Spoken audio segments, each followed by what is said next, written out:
Okay, I think we're live. Morning, morning, Mark. Morning, how you going? Bit tired. It was a bit of a late and stressful night for me last night, but I'm okay. I'm pulling through. How are you? Good, I'm good. Feeling refreshed after my cold shower, which is good. Nice. All right. So today's episode, we're going to be reviewing the movie Chicken Run #2, Chicken Run 2, which is currently on Netflix. And we're going to bring on our friend Tim in a second, our vegan friend, and we're all going to review the movie together because we all watched it together earlier this week. But before we jump into that, do you want to tell us, Mark, who this episode is dedicated to? Yeah, so I'll just screen share if I can. The episode is dedicated to Mac and Ginger. So if I do that, can you see it? Cool. So Mac and Ginger are rescue chickens down at Edgar's mission, and rightly named after the Chicken Run movie. So I thought they'd be perfect to dedicate to. Yeah, that's nice. Mac, in the movie, I think Mac is the scientist chicken. Yeah. And Ginger is obviously the main character, at least in the first movie. Yeah, lovely.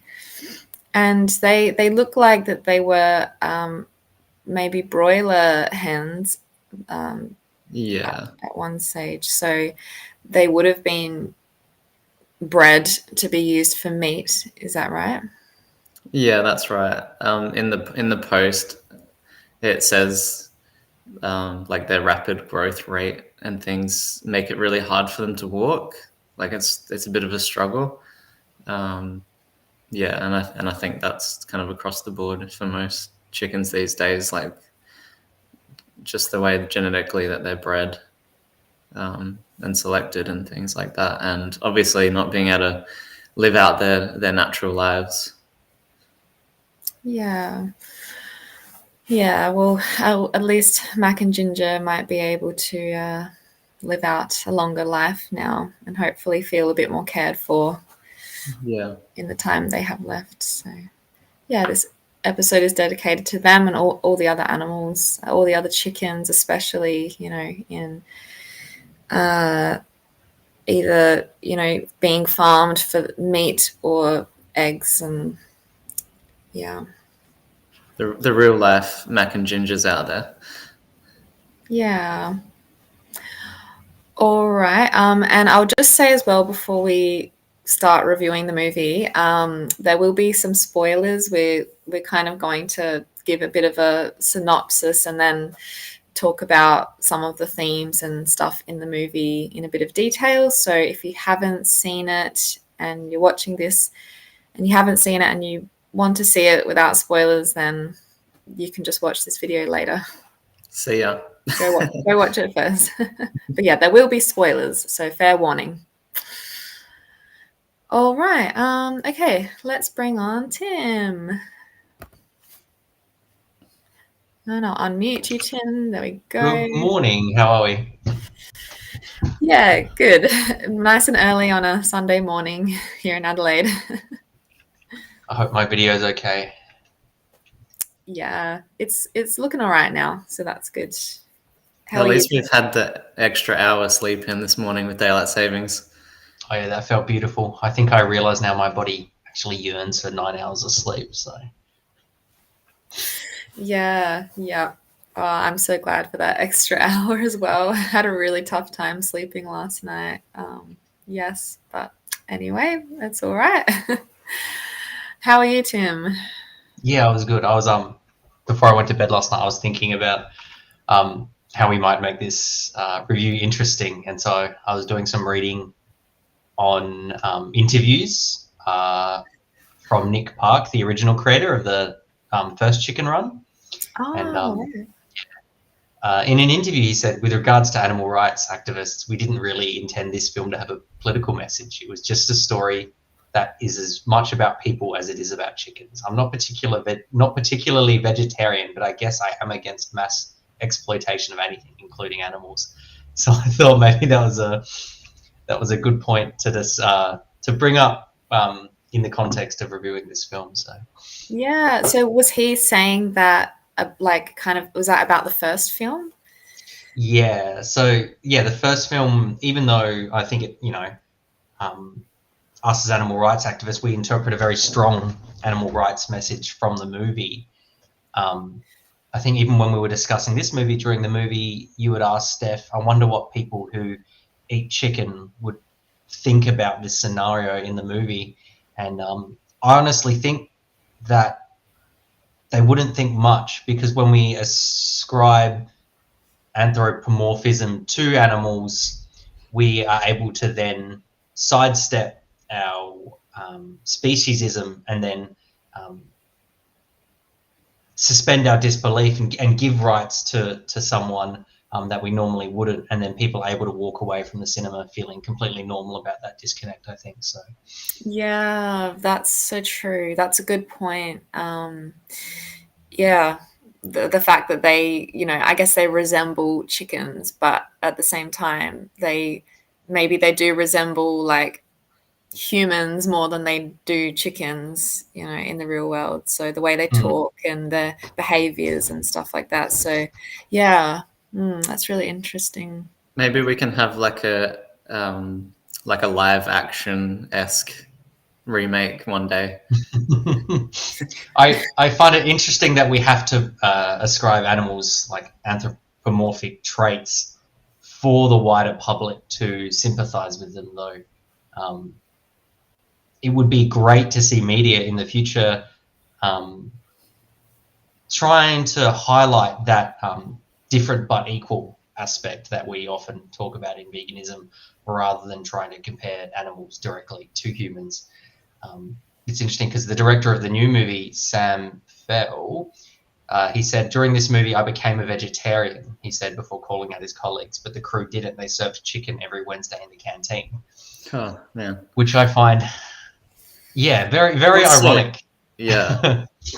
Yeah, Even just so- like how we have animals in our thumbnails, like as kind of like we did this on behalf of them. You would think for them making a Chicken Run movie, even just suspending that that habit or that culture just while they're making the movie, I think would be even like tokenistic or something.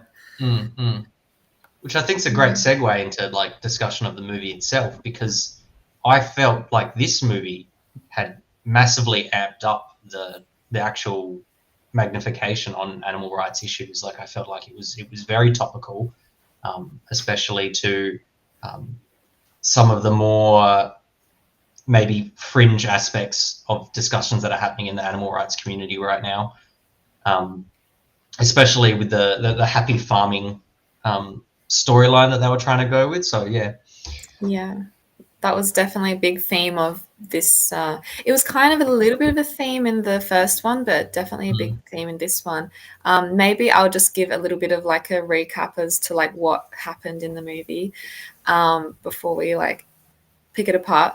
But I mean, I'm sure lots of people have seen the first Chicken Run, but the first one was they were on an egg farm, so the chickens were laying eggs, and it was the imagery is very interesting. Like it's very like concentration camp style farm, the way it looks, and like fences, and it's all very grey and like barbed wire, and just everything's very just like the bare minimum that they need to kind of produce as many eggs that they can. And the farmer, Mrs. Tweedy, she's kind of portrayed as like this pretty evil type woman who just wants to make as much money as she can, and doesn't really she seems to actively hate the chickens. And then she ends up realizing that she can make more money if she also, buys this big pie maker, and so then she starts turning the chickens into pies when maybe their egg production decreases. So yeah, and then obviously the chickens, they are very scared. They don't want to be there. They're very unhappy, and so they get very scared about this whole, pie machine now, and so they escape. And then the second movie, at the end of the first movie, they escape to this like beautiful looking island paradise type thing, and it's all very green and lovely. And then in the second movie, it picks up from there, and they've created a life for themselves on this beautiful green island, and they're self-sufficient and they're really happy, and they don't really have all the worries. But it kind of is interesting. They kind of indicate that, the chickens from the first movie who escaped, that they have a bit of like PTSD and having flashbacks of the trauma and that kind of thing of the farm. But then they notice that just across from the island, like across the water, a new chicken farm is being built, and they see the trucks kind of going past, and they know what it means, and they are a bit on edge and worried, but they think if, they just hide, things will be okay. But the main character from the first movie, Ginger, who orchestrates the escape, she now has a daughter, Molly, and Molly is not satisfied with staying on the island. She wants to explore, but she doesn't know the dangers of the human world. And so then she escapes the island and then gets caught up and taken to this chicken farm, which is also run by Mrs. Tweedy. But on that farm, they're sorry, I'm losing my voice a bit today.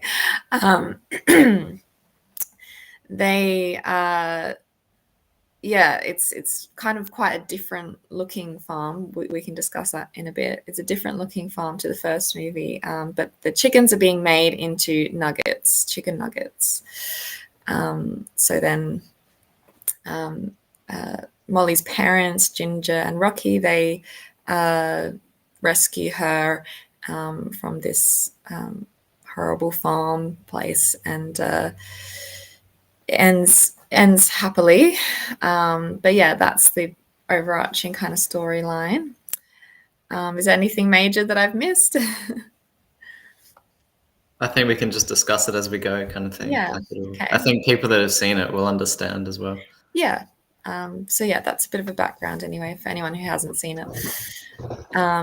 So yeah, I guess some of the main themes, as Tim said, with this second movie is they kind of really explored the idea of like happy exploitation, like trying to make the chickens happy before they're killed. And the imagery is certainly really interesting, I think, on the new farm. It's called Funland Farms as well. So even the name, Funland Farms. And I think the like slogan is "Where chickens find their happy ending." So I thought that was interesting. Boom. Yeah, there you go.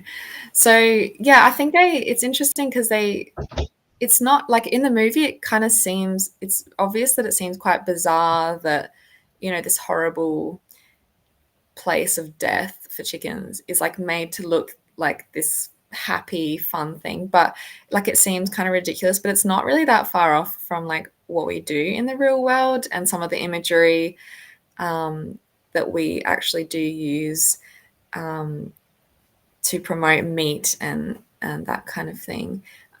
So yeah, I think like on the like one of the things that Molly says in the movie is like, there's a chicken like in a bucket and it's like doing this, like, that's so funny.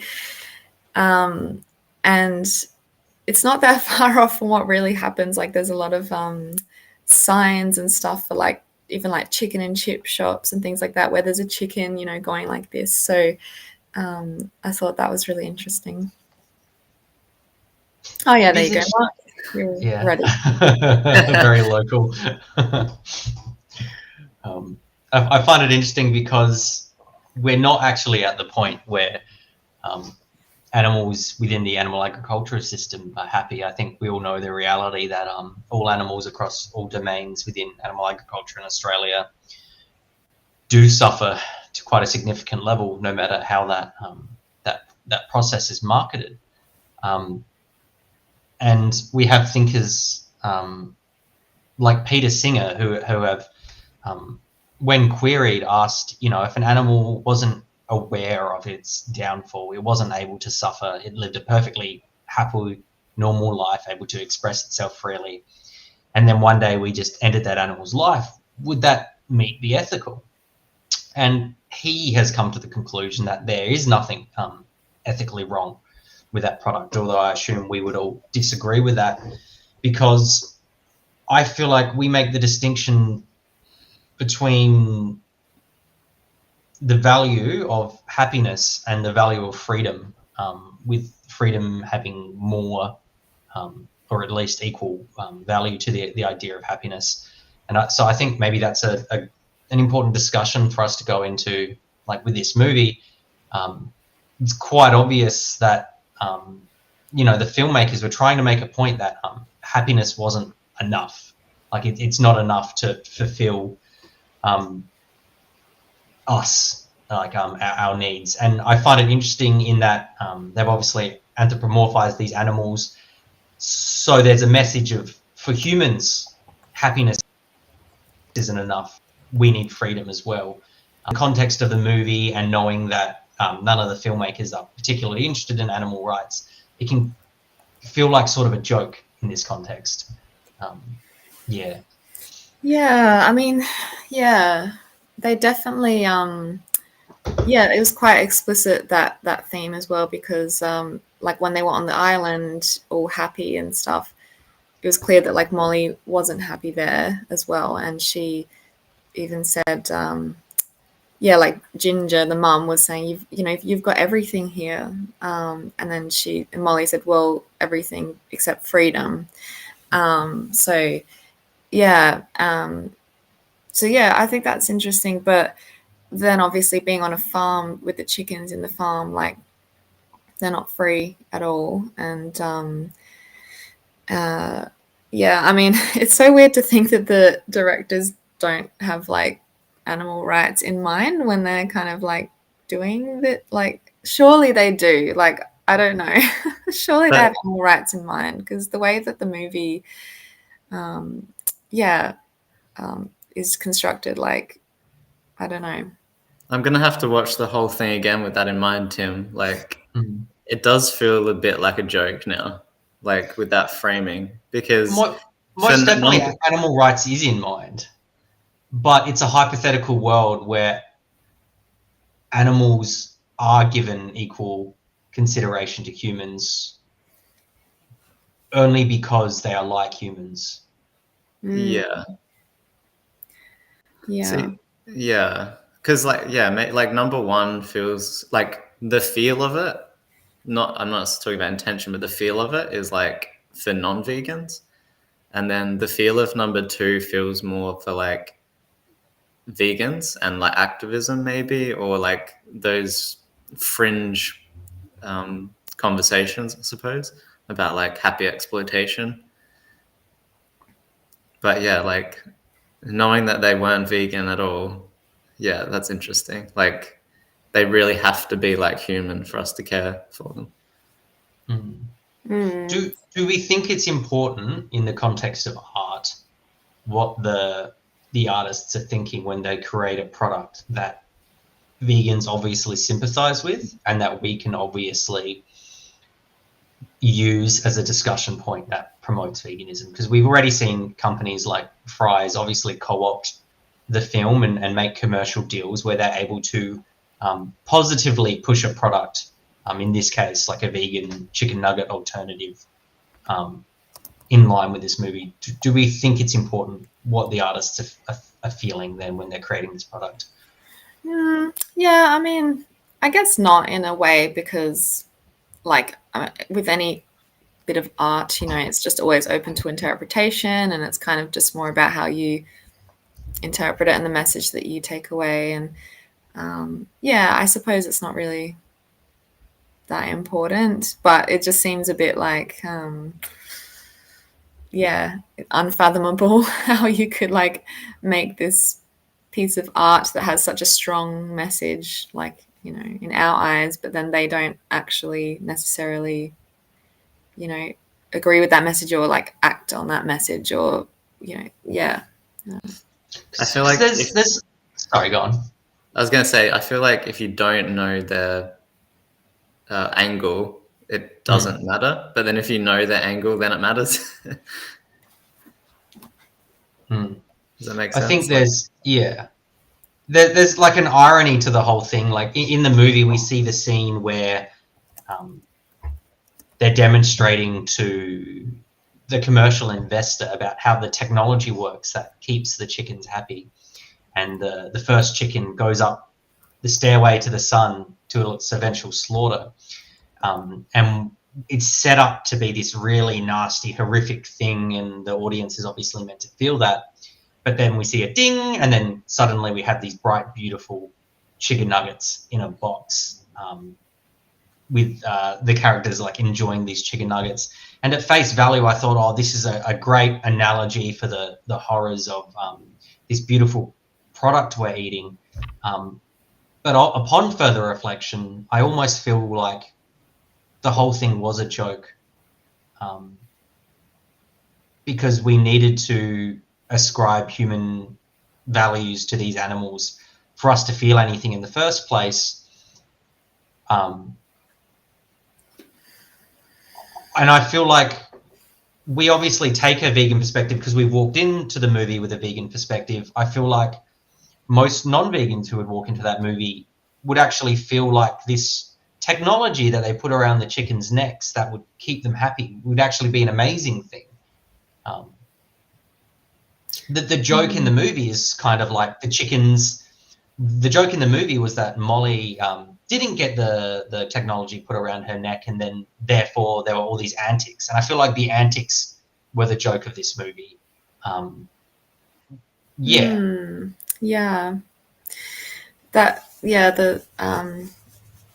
The collar band thing on the neck was kind of quite interesting. The way I interpreted that was like it was a bit of a metaphor, I guess, for like the stunning, what really happens in real life in the farms, of like stunning the animals before they're killed. So that was kind of like my first thought about it. Yeah, it's easier to kill an animal when you stun them first, I suppose. But obviously they're not going to show in a kid's movie, they're not going to show, stunning methods in real life, because they're a lot more horrific than just putting a collar. But also they were numbered, and like that's also, I think, symbolism for like how the animals are branded, and they're just kind of a number in the system. Just commodified and objectified. Yeah, so I thought that was interesting. But then who knows, maybe the directors or the creators weren't even thinking about that at all when they did it. I don't know. Yeah. Well, I think that the numbers definitely like reflect like even cattle tags or cattle brands. And I feel really sad for chickens in farming situations, because at least with cows that are branded, there's some recognition that that's an individual. Whereas with chickens, they're nameless, numberless, not ascribed anything but, the property that they are. You could take a chicken away from a farmer and they wouldn't even know that chicken had disappeared. And vegan activists do that sometimes. I was talking to someone when I was doing activism on Friday afternoon about that. Like some people actually go in and rescue individual animals, and he was like kind of fascinated with that, I suppose. I didn't interpret the collars as stunning at face value because I thought the filmmakers were trying to set up like a black and white comparison to the more classically evil farms, the traditional farms that are out there. Although I thought it was like a good ethical discussion in that, like, is happy farming really more ethical than traditional farming? Does happy farming even exist? Because we see in the movie how much security, and we all made a big point of it, like how much security was put in front of this happy farm because it was important for Mrs. Tweedy and her husband, the neuroscientist, to control the narrative about what happened on that farm. And even when they were demonstrating to the investor, they had zero problems with turning off all of this technology at once and torturing these chickens just as a form of commercial demonstration.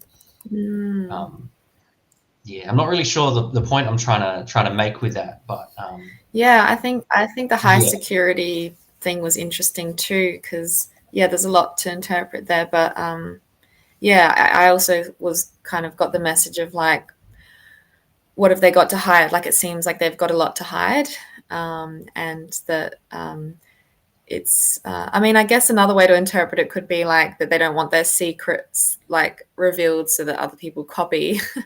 But the way I interpreted it was that like you said, they can control the narrative about the farm, like make it seem like this really happy place, and then but really no one can see what it's really like on the inside, which again is not all that different to real life, I guess, especially not so much maybe farms, but also slaughterhouses. Yeah, back to the collar thing.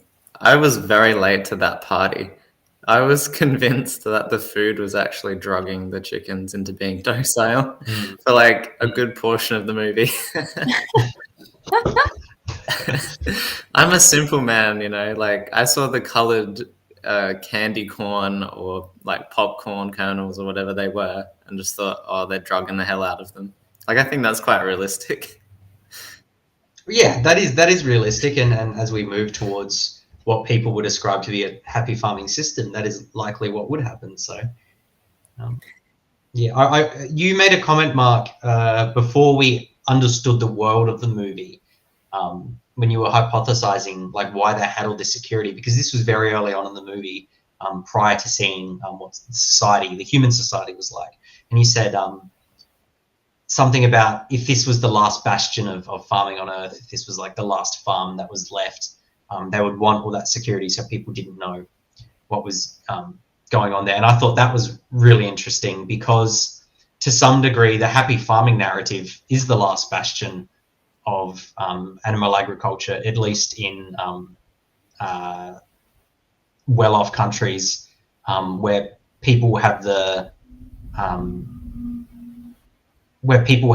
time and the space and the privilege to be thinking about the consequences of their consumer decisions. So it was kind of I have no idea what the intention of the movie was, but just my feeling at the time, before I even I guess the movie was more about like the invention of the chicken nugget, so I'm assuming that was made for like the past, like a retelling of the past.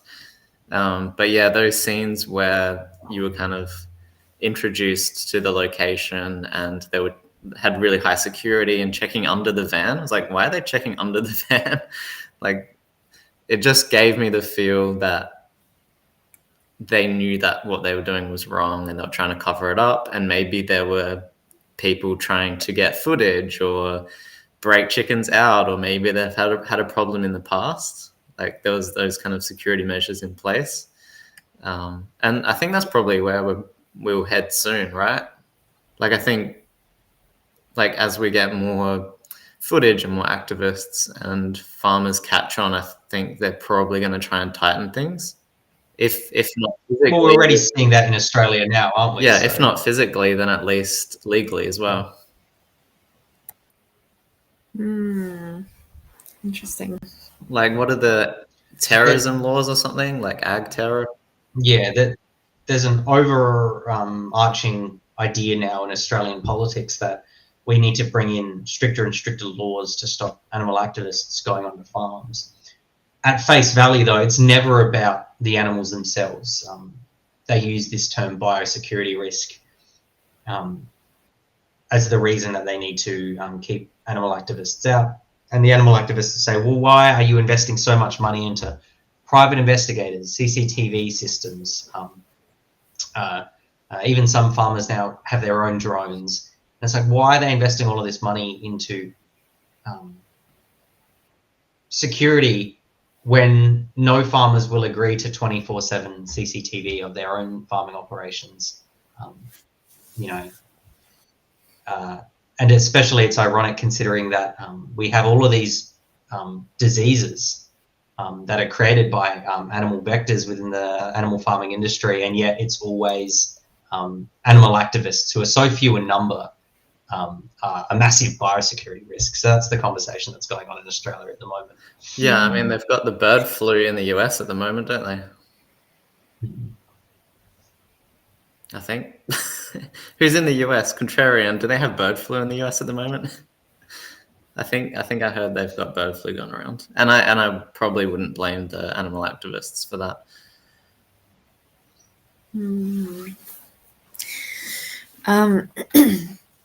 I don't know. We'll see if Contrarian responds with that, but Contrarian has that link to the outside world. yeah, Contrarian is our American viewer. Yeah, don't watch the news. Okay, that's me neither. I don't blame you. having seen some of the US news on YouTube, I don't blame you. It's more like reality television, isn't it? Yeah, I also avoid the news. I want to talk a bit more about the imagery and stuff in the Funland Farms, the bit where it's all happy and stuff, and it's got everything is obviously very fake, but it's got kind of fake grass and flowers and trees and stuff like that, and even a fake blue sky. Oh, are you wanting to talk about this, Mark? No, it's just there, proof. Yeah. We've got humans with bird flu. Lovely. That's something to look forward to in the future. Yeah, in the movie, and so I guess it really is really drawing on that idea of that they're trying to make the chickens as happy as possible, even though they've got the collars on and they're kind of stunned, I suppose. But yeah, I just found this scene so interesting, just visually even to look at. But then it's just so interesting. Everything is it looks good at first, but then it's all kind of smoke and mirrors. Obviously, it's all, the trees aren't real; they're plastic trees, and the sky isn't real. It's just like a backdrop. The sun isn't a real sun either, and yeah, I just thought that was so interesting, that this idea, to me, it means that this idea of happy farming is just a facade, and it's not it's not truly happy, and like you said before, Tim, it's not truly free, it's not freedom, but also that they all kind of end the same way anyway. No matter what the chickens go through, before they die, they all still end up in the same, in this case, meat grinder, and the horrible. It's so interesting when the chicken goes up the escalator, and then you just hear the sounds, and it's so disturbing, of the sound of the chicken, obviously being ground up or something like that. But yeah, I think that that's such an interesting theme. It really is kind of saying, to me, I interpret it, that this idea of happy exploitation and happy animal farming is just kind of a myth and a bit of smoke and mirrors, and they all end up in dying when they don't want to die anyway. And who is all this for? Because the chickens don't give a crap because they've got the little collars on, right? Well, the interesting thing is, this is the other thing I wanted to talk about, is about this idea of like, if the chickens are happier before when they're killed, then it makes the meat like better. And they, in the movie, they do that little video explaining how it works or something. Obviously, it's not all scientific in the movie, but they talk about how if the chickens are, I think they said, I wrote it down, something they said, chickens are simple-minded, or they said like any simple-minded creature, their natural instinct when faced with processing, e.g., going through a factory to be killed, the natural instinct is fear and panic, and that leads to like tensed muscles, and that makes the meat more tough or something like that when they're killed. And so they say to overcome that problem, if they make the chickens happier at the point where they're killed, the meat is not so tough and it tastes better and that kind of thing. I thought that was really interesting, because I don't know if this is right, and maybe I should have researched it before coming on today, but I think I've heard that in real life, like about meat, and like if the animal is more stressed, and like stunning animals, can help the meat taste better and that kind of thing. But I don't know if that's right. Yeah, there's definitely like free range animals tend to have like different nutritional profiles, which is like just weird for a vegan to talk about. But we even see it in salmon, like farmed salmon. You'll see that the color of the salmon is like very gray compared to like wild salmon, which is pink. I thought what was more interesting than the claims that, we need to keep the animals happy so that the meat is good quality. I thought what was interesting was the after effect of that in the movie, of the boy saying, "I hate you, mummy. This meat is disgusting," because I think it goes to highlight that it's not even the meat that's necessarily important. It's not even how the animal that was treated what's important, but it was the social value of what meat means to people that makes this product stand apart. Because this company, Fun Life Farms or whatever they are, they're trying to market this meat in a very similar way that like Pork Australia tries to market pork in Australia, in that it's not about the taste of the pork. It's not even about the quality of the pork. Those are just benefits. It's about the social value of the pork. And I feel like that's what the meat industry is doubling down on as an important value, to try and argue against animal activism. Because they say animal activists, and like Contrarian said, they'll say that we're attacking the food supply.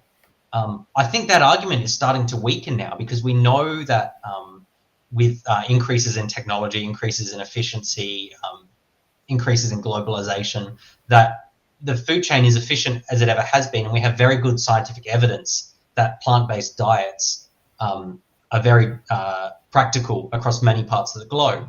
So the argument now is switching to you can't tear apart the fabric of society. It's the classic conservative bastion that gets fallen apart on. So yeah, that's interesting. Like, haven't thought about it like that before. It's kind of as the walls are coming down, it's kind of just they're kind of relying on the social side of it, because we know nutritionally they don't have a leg to stand on anymore. We know environmentally it's questionable, but social value, you can just say whatever you want, right? Like there's no tangible evidence that you can draw from to say like it's socially bad for your health or something, or like socially negative, because if you value it socially, then it's socially positive. I think even ethically, the idea of happy farming is just trying to bypass the idea of animal rights. So as long as we focus on discussions around animal welfare, animal happiness,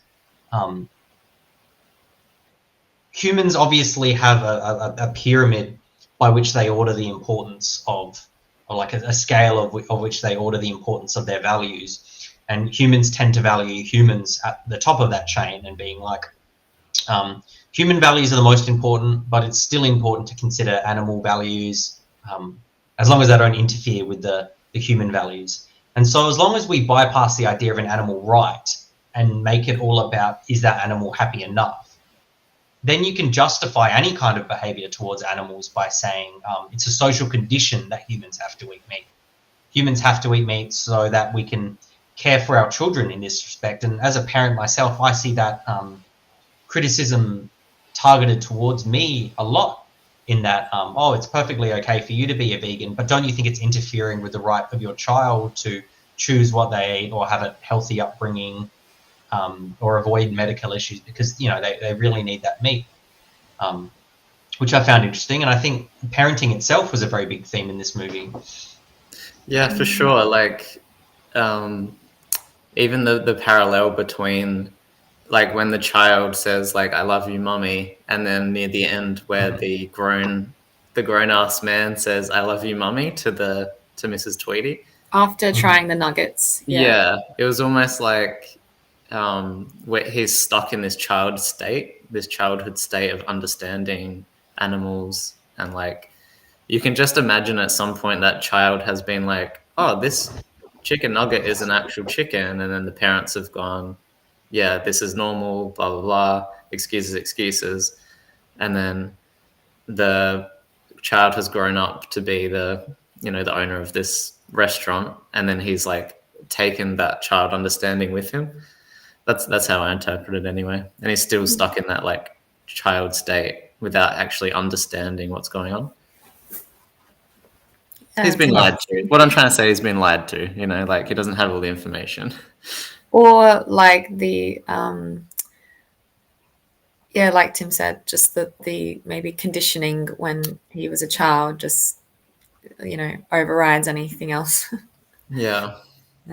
I think the main characters, like in this movie, like really, the artists have done a really good job. The writers have done a really good job in using them as an interpretation of the human perspectives around the reasons we eat meat in the first place.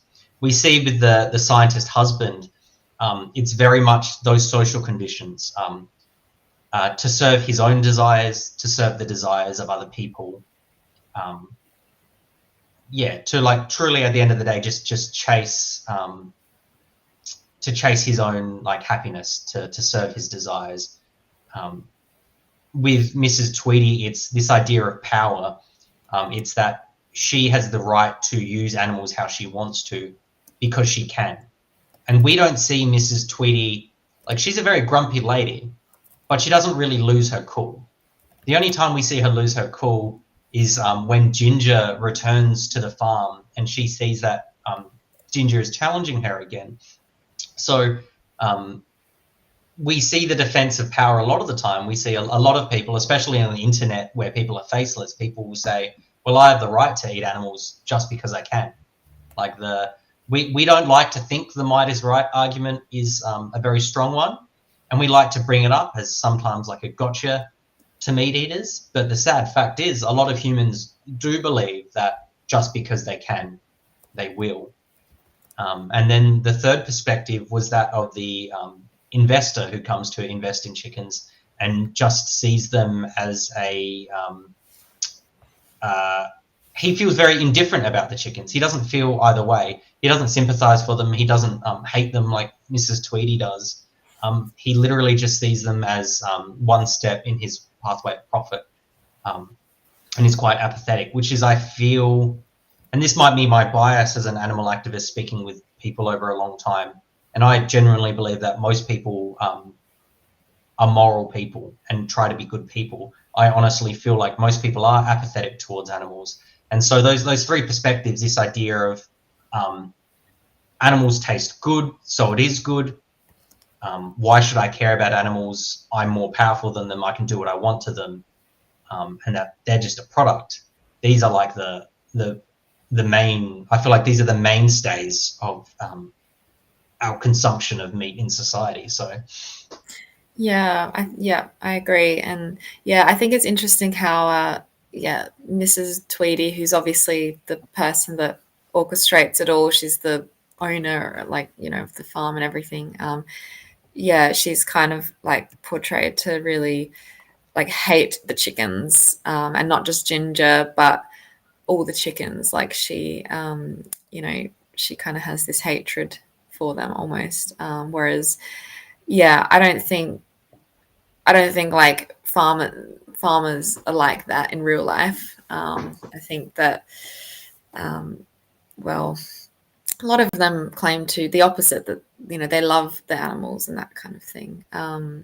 But yeah, I think most people are more apathetic rather than actively hating um, the animals.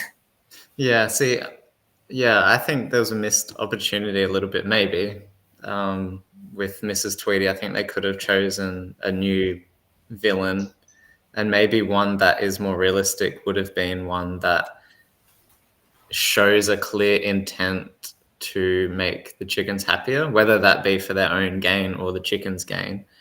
But just at least like an attempt to say like, oh, we're trying to make them happier. And then maybe having like a realization at the end that there's no way to like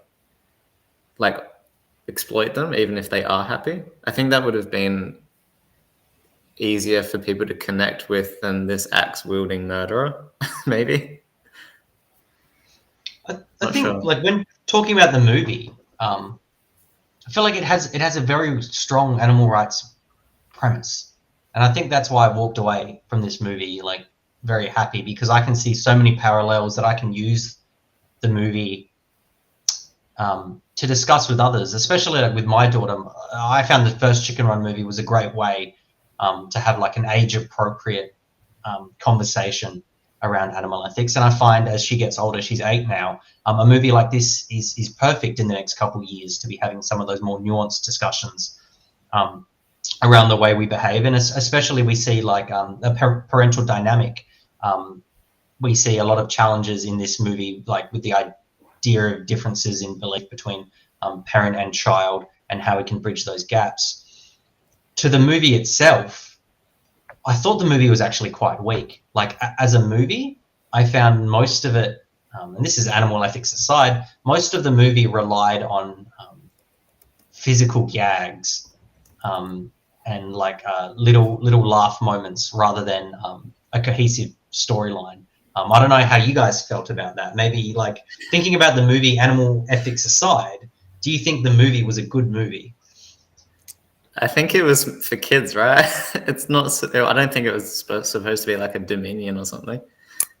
No, even as a kid, do you think it was as entertaining for say a I child? thought it was, yeah, I thought it was all right. I thought it had a lot of different kind of entertaining elements, like even the whole story arc with Molly kind of wanting to, and the parenting stuff, like, Molly wanting to kind of find her own feet in the world and make her own moral decisions, and, rather than just doing what her parents say. And even with, she wanted to go back and save Frizzle, even though the mum was just, wanting to just get back safely and not worry about anyone else. Whereas Molly, I think there were some interesting kind of themes there. And I think visually it was like entertaining as well. Like the whole, idea of the imagery in the Funland, where it's all like the bright colors and stuff like that, but then it all turns out to be fake. I thought it was okay. I guess, given that it's a kids' movie. I'm a bit of a child. I did love a couple of the gags in there. Because I feel like I found the first movie a lot more, whether it was intentional or not, but quite controversial. And I think some of the discussions, that were had in the original movie were quite cutting edge for the time. Like even the character of Rocky in the first movie is very obviously a discussion about like toxic masculinity prior to toxic masculinity even being a talking point in society. So yeah, I find some of those more nuanced social discussions were kind of missing, and I feel like some of the nuance that I see in this new movie, I feel like is our bias as vegans walking into the movie and interpreting things these ways, rather than it being like intentionally on the artist's behalf.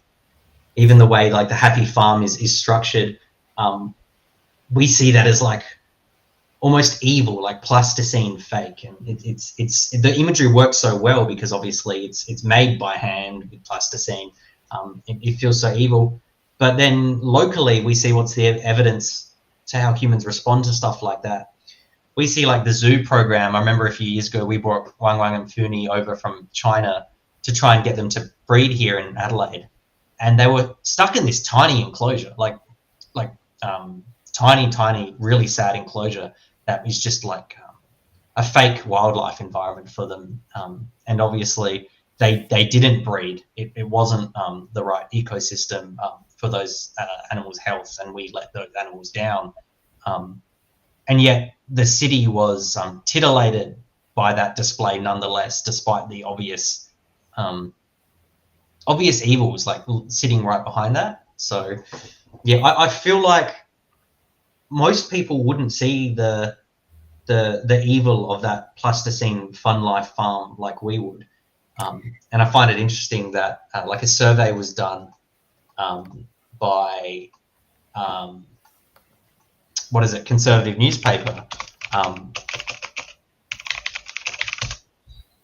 and it's obviously an anti-chicken article. I'll find the article in a moment, but they surveyed kids after watching the movie, and most of them said, despite the movie, they wouldn't stop eating chicken nuggets. Like children didn't see the movie as an ethical message. They need the social shame. That's why they need the social shame attached with it. And so, from a filmmaking perspective, what was the intention of the film? Was it just to make children laugh with physical gags? Because I feel like that's very easy. You could have gotten rid of a lot of the social discussion, or was it to help spread a message? Because if it was to help spread a message, it seems like at face value, at least for young people, this movie didn't achieve that. Yeah. If they didn't intend to spread like an important message, it seemed like quite graphic to me. If it was just kind of this like gaggy movie, because some of the scenes were like, I don't know, like I would imagine a kid would be kind of terrified maybe a little bit, like with the going through the plastic sheet behind the sun and then hearing the grinding sounds, and like I don't know whether that would have been necessary if they were only just doing gags. Do you know what I mean? Like that seemed like pretty intentional. Yeah, it's hard to know. Yeah, I guess. I mean, maybe the filmmakers also,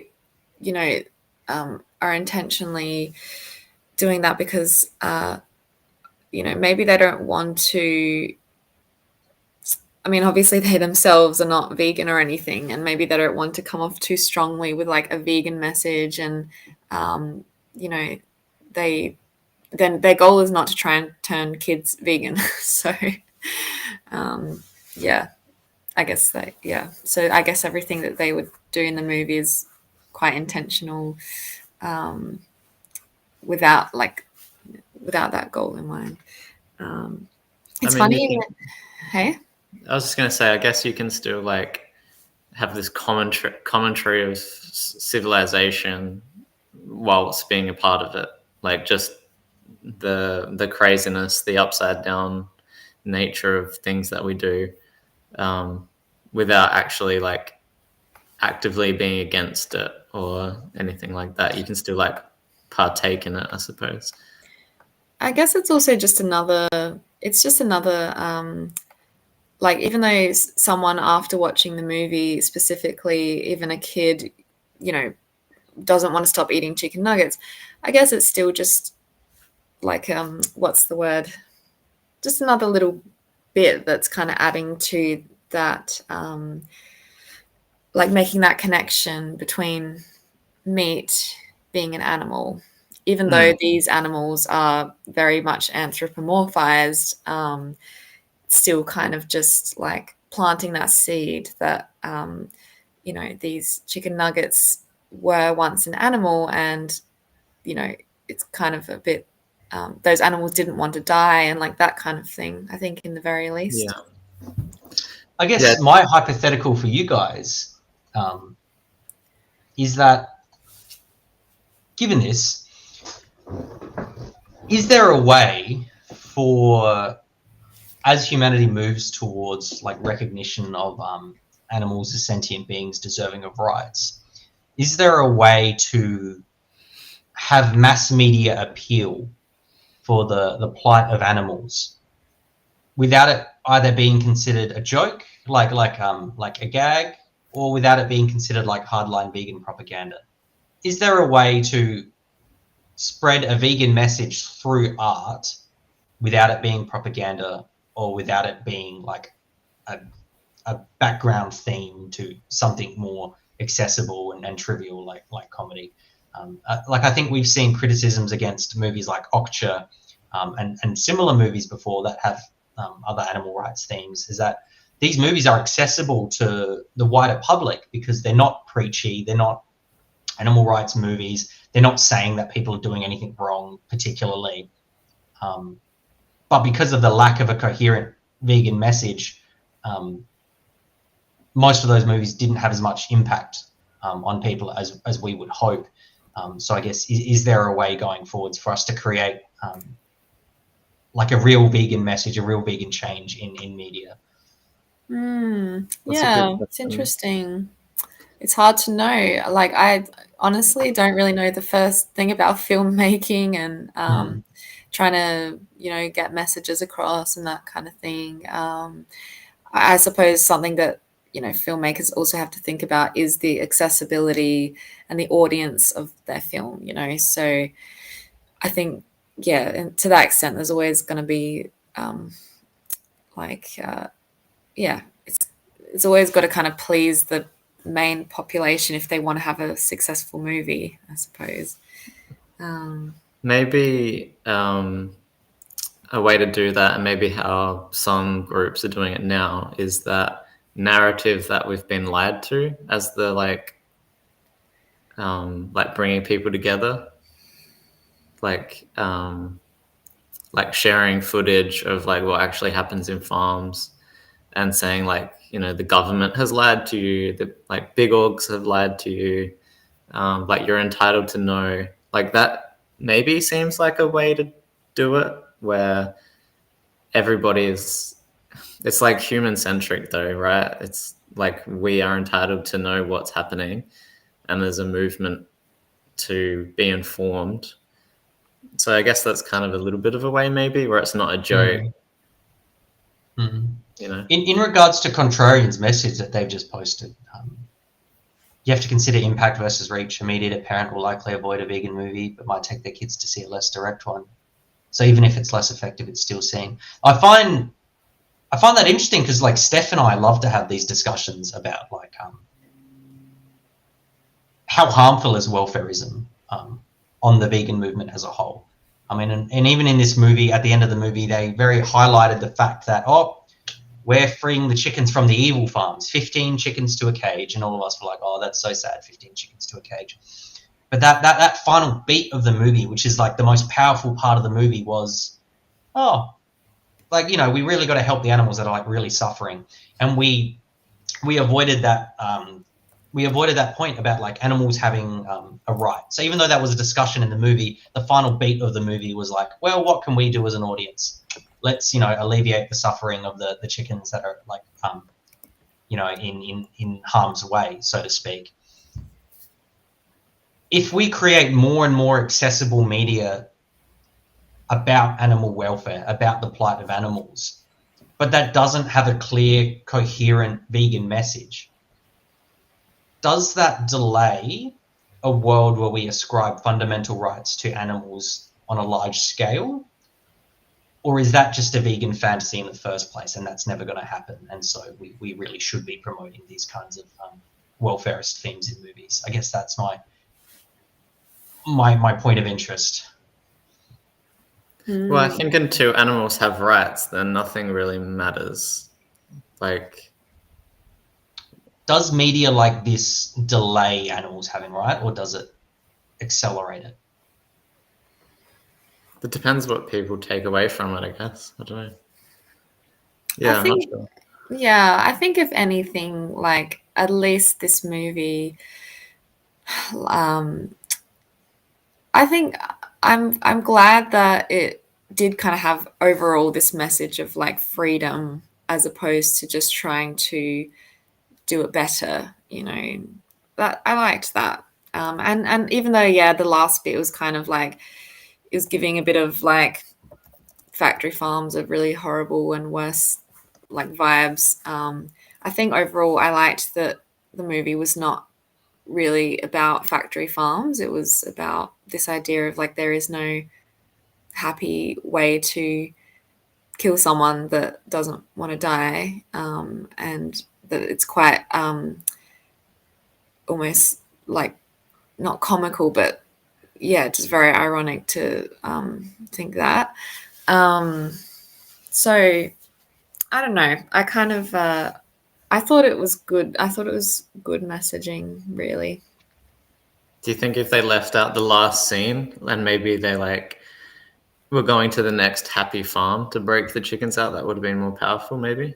I mean, maybe, but at the same time, like, I think the main idea getting put across was that they were just trying to free chickens from all other farms. Like, it wasn't just that one farm that they went to. Like, they were trying to go to any local farms to like free the chickens. That was the message I got anyway. I think in the context of the movie, there were no happy farms. Like the chickens weren't going to be happy. They had to artificially use some scientific technology to force them, not even to be happy, but to be like zombified. Yeah.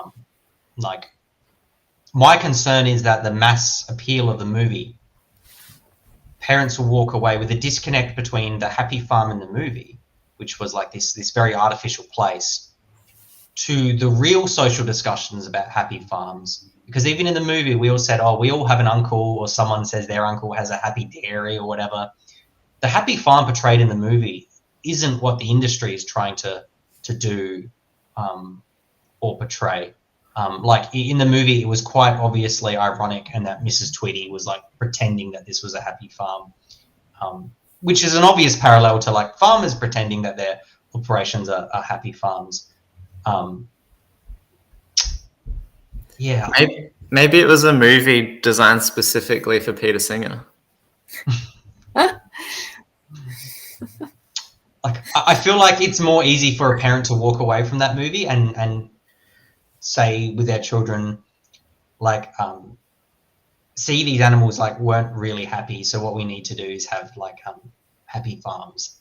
Like it's funny, in a weird roundabout way. I feel like this movie, even though the crux of the movie was, these animals want their freedom and this happy farm is fake, I feel like it's very easy to walk away from this movie and say, oh, what animals really need is happy farms, whereas this wasn't a happy farm. This was like this was like pretending to be like trying to be a happy farm, but it wasn't an actual happy farm the way that we have them in real life or something like that. Yeah, probably. But yeah, how would you go about it? Like if you saw this movie with some young people in your family, how would you continue that discussion towards a vegan perspective? I think I would just definitely focus on themes of like that. It's clear that these animals don't want to die. They value their freedom. They don't want to die, and so like there's no right way to do the wrong thing. Like I think I would definitely emphasize that part of it. And one other theme, I guess, as well, I was going to bring up is the theme of popcorn, which was a big theme throughout the movie.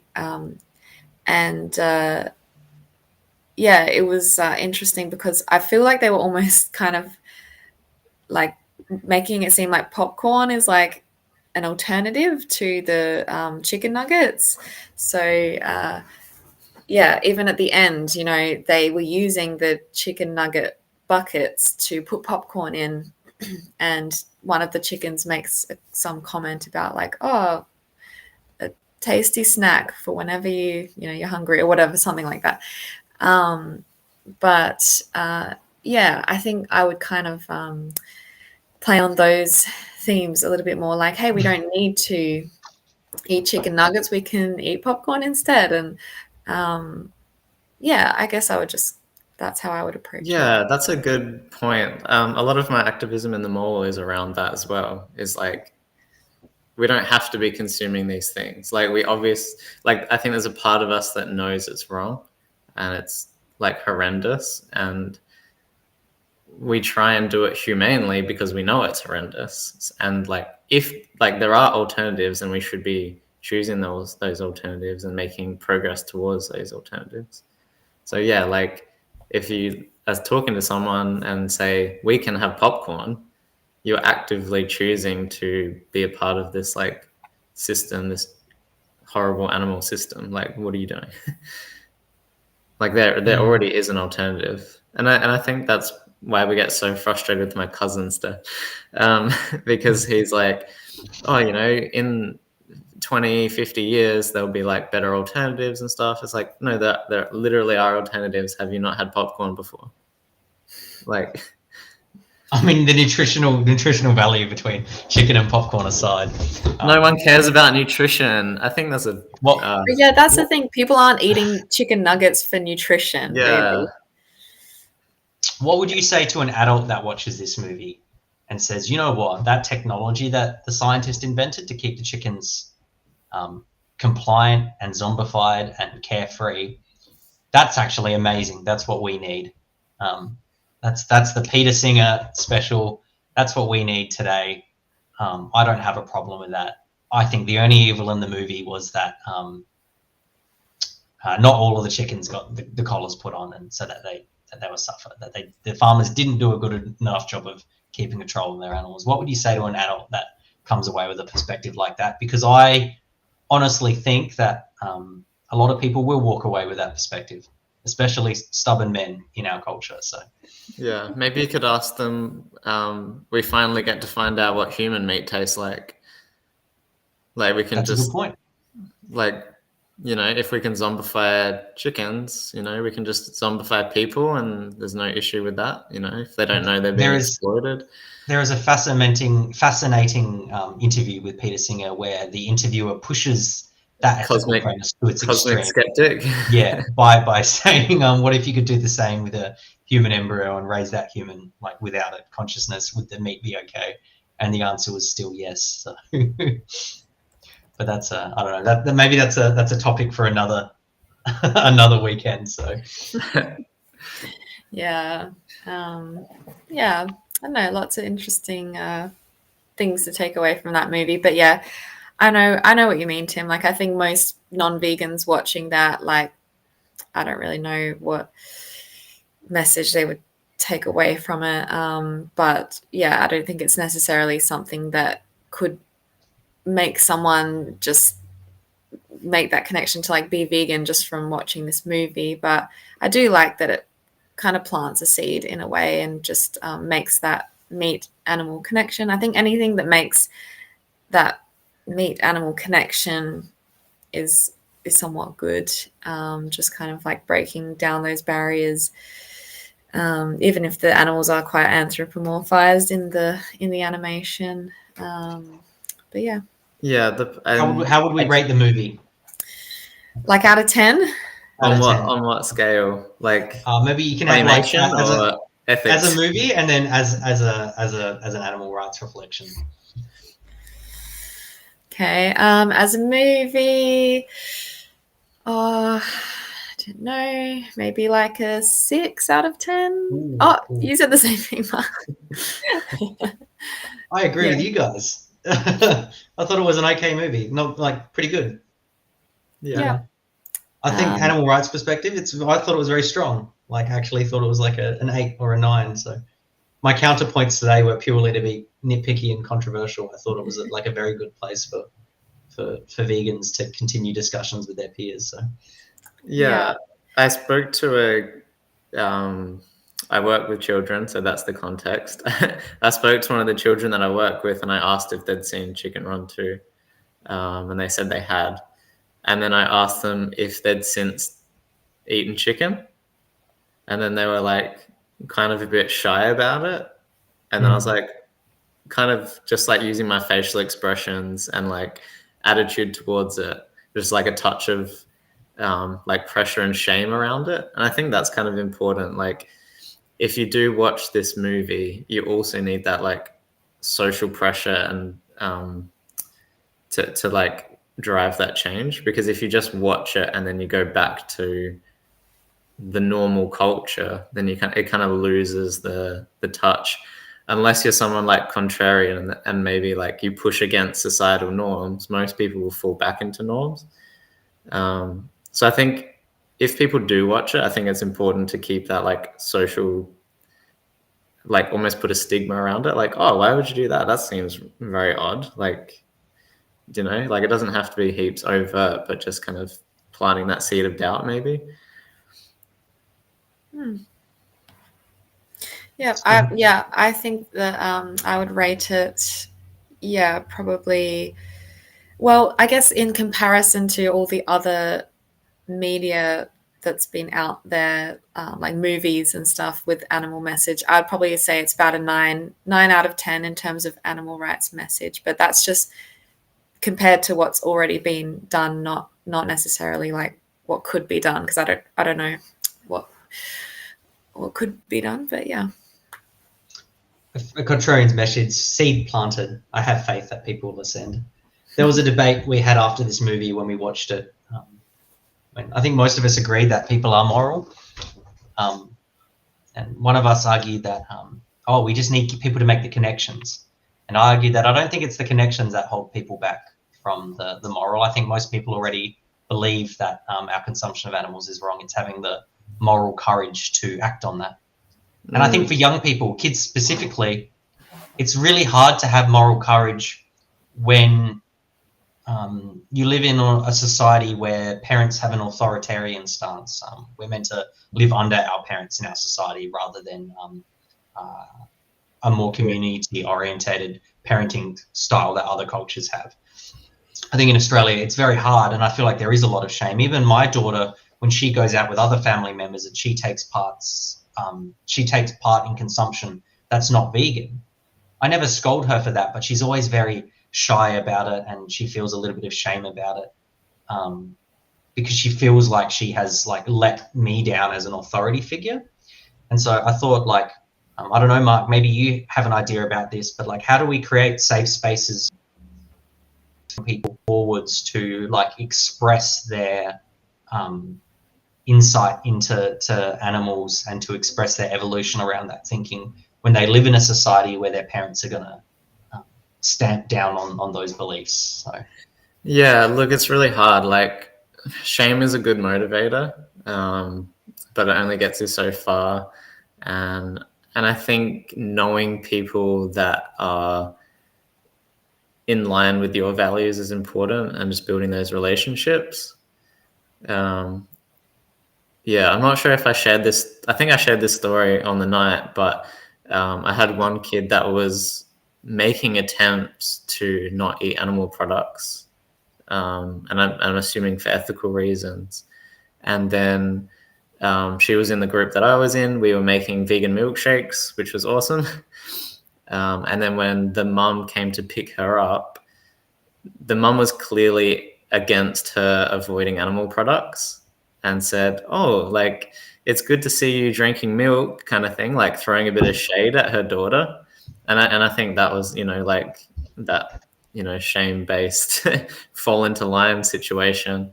And then I just, said, oh yeah, it's pretty good that like they've made vegan milkshakes, kind of thing. And that really like threw the mother off guard, which is great. But it was like, having an advocate for your morals is important, and like having someone to empathize with you and be on the same page as you, I think is really important. And if kids don't find that, I think they might not get there on their own most of the time. Do you feel safe advocating for children? Because I know, like you've said, you've made like the vegan milkshakes for the kids, and like maybe your mother gave you a backhanded comment or whatever. How safe do you feel in your place in society in advocating for young people, knowing that parents are very particular about the way their children are raised? Yeah, I'm cautious. I more advocate for myself. Like I'm making vegan milkshakes because I'm vegan, and through my work, I'm not going to make food that's not vegan. Sorry, you're going to have to deal with that. That's not my problem. I think, to go back to what you were saying about most people have like a strong moral compass, I think kids do have a very strong moral compass, and it's just about like noticing the times where they do and then highlighting that. There's a great movie called, I think it's called Escape from the Outback, and it's about these like Australian animals trying to escape from this zoo. And we were watching it with a group of children, and one of the kids said, "Oh, the animals just want to be themselves. The animals just want to be themselves." And I paused the movie and I said, "Wow, that's like really powerful. Like the animals do just want to be themselves, but they can't when they're in, a zoo situation." So I kind of just like picked up on what the kids kind of already intuitively knew.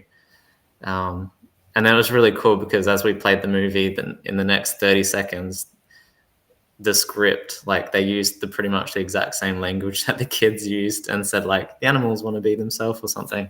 I was like, oh my God, like these kids should write scripts. So how long have we been vegan for, and how did that process happen again? So 9 years for me. 9 years. And did you go vegan like over a period of time? Like no. Cold turkey, for lack of a better expression. Cold turkey because you had a sudden realization, or like did you start to have like a transformation in your thinking? Developed a respectful relationship with the sheep. Yeah. And then realized the sheep was just being bred to be slaughtered. And then I just was like, I have to fall on either side of the fence. Like I have to either respect animals or eat them. I can't do both. Yeah.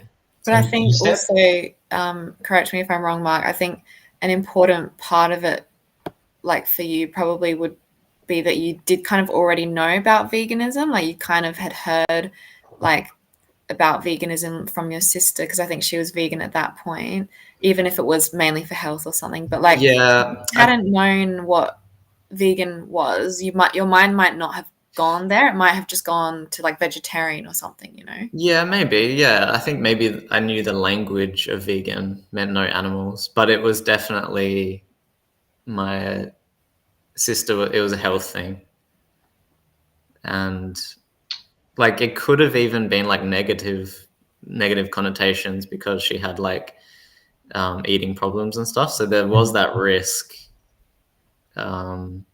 to be like against veganism. Like that was a clear and present risk. But yeah, I guess understanding the language that being vegan was possible. Like, oh, if I don't want to use animals, there's this thing that I can be or do. Is that kind of what you mean? Yeah, because I feel like from a lot of us, we were either drip-fed information over time, and then we started thinking about animals in a different way, and then made the decision to go vegan.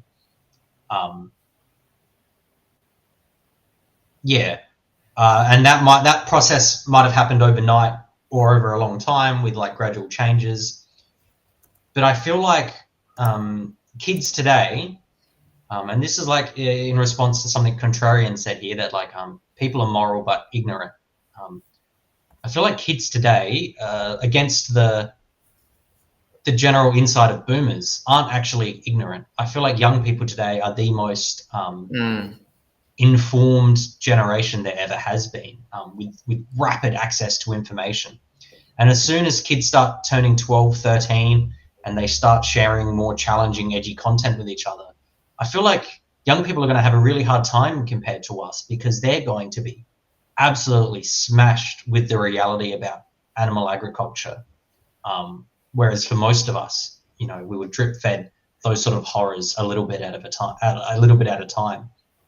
And I think young people who do decide that they don't want to take part in this system are going to have a really hard time, because that realization is going to be sudden, and it's going to be backed up with a lot of resources that are potentially going to move them, and that's going to be very challenging in a world, like in a society where we're expected to follow suit with our parents. So yeah, how many kids do you reckon have seen slaughterhouse footage by the time they reach high school? even today, I would say, like, you know, like with our conversations we've had in Rundle Mall and stuff like that, a good 1 in 3, 1 in 4 young people I've spoke to have already seen that horrific footage, which was never intended for their eyes in the first place. Yeah. Yeah. And so, like, Steph, you'd be good to comment on this, because you went vegan probably young. Like, what age did you go vegan, Tim? I think I was 14 or 15. Oh, shoot. Okay, so both of you went vegan very young. Okay. I was a bit late to the party. Sorry, guys. Yeah. Yes. Well, yeah, for me, it was definitely, like, I guess there was a social aspect to it, in the sense that I heard about veganism, or it was my friend in high school that helped me make the connection to like to think about animals and veganism, and educated me about veganism, I guess. So yeah, but I don't know, like, it's hard to know if she hadn't done that, like how I would have got, like, I always like to think that at some point I would have been vegan, no matter, you know, who it was that kind of educated me, or how I came about the information. But yeah, but I guess, you know, you just never know the impact of little things like the Chicken Run movie. I watched the first one, you know, as a kid, as many people did, and you just never know the impact of like all those little messages that maybe at the time weren't enough to make a substantial change, but yeah, maybe all those little messages kind of you know, lead people to like think about animals and care about animals. Yeah. My first memory of like that animal food connection was my sister when she was very young. The family bought like a whole chicken, you know, from the supermarket, and she just had that realization, like, oh my goodness, this is a chicken, like the animal chicken. And I remember my parents and probably me like giving her a lot of crap over it, like, haha, that's so funny, like she's so ignorant, like what an ignorant child kind of thing. And like I think there was probably a little bit of shame around that, like just not getting over it and just not understanding it kind of thing. And that was, yeah, like I would have been pretty young at that stage, but I think that's probably the first connection maybe. But as I said, I was so late to the party, like none of that sunk into me. Like I don't think any of that had an effect on me.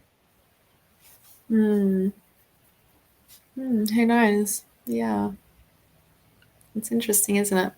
We could probably have a whole nother discussion about that and parenting. Maybe we should do another video with you, Tim, about like parenting and vegan parenting and that kind of thing. That would be so interesting, I think. That would be great. Yeah. I find it interesting though, because we barely know how to support other vegan adults in the emotional turmoil of their journey.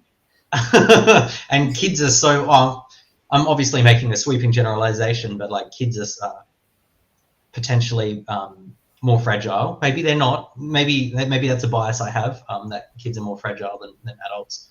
But even at the university age, like we struggle to think about how we support people emotionally with that, the challenges of that transition. So yeah, I think that is a very good discussion to have in the future. So yeah, for sure. All right. Well, on that note, maybe we should wrap up for today. Thank you very much for inviting me on. I really appreciated it. So. Yeah, I was going to say next week I was planning on doing like talking about house rules, like expectations around people like coming to your house, or what are your expectations of going to other people's house, like bringing food or like parenting. But like your own parents or being a parent. So yeah, that might be interesting too, Tim, for you. Yeah, we'll have a chat about it. Thank you so much for having me on. Yeah, Thanks thanks, for coming. Tim. Thanks for Appreciate making your the time. wisdom. Yeah, yeah. Wisdom, I don't know what that. Stream of consciousness. All right, and thank you to anyone watching this. We'll be making another video next weekend. That's the plan anyway. And yeah, I appreciate the input from Contrarian. It was yeah, it was very good. Yeah, it always makes the discussion more interesting. The more people we have to share their thoughts. So yeah, thank you everyone. All right. Wonderful. Have a good day, everyone. Yeah. Thanks, guys. Bye.